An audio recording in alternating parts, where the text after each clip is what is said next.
Ellen Adar na prangkang sinagot niya ang isang fan tungkol sa mga finances o sustento ng mga anak niya. Sabi ni Ellen ay hindi daw siya nagde-demand sa mga tatay ng dalawang anak niya. Natanong din siya kung totoong wala siyang savings. Sagot niya, who said? Who said? Who said? To be honest, I don't depend. If they give, they give. If they don't, they don't. Simple. I don't demand. Saan naabot ang 500 pesos mo? Sa imagination. Delulu. I plan to move back in a year or two.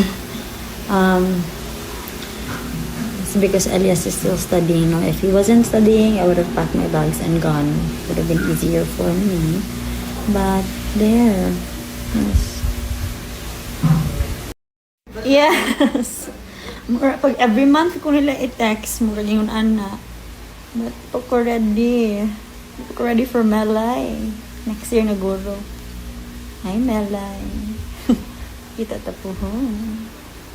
So, kani nga mga bracelets dahil kani kay Liana, kay dako pa kay niya. So, kani suot. Kaning duha, gift ni alias ni Liana. But dako pa kaayo sa. So, ako na lang ni suot.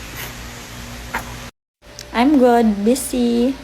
I've been dropping and picking up my son in school, bringing his lunch to school, cooking for them. So, yeah. So far, so good.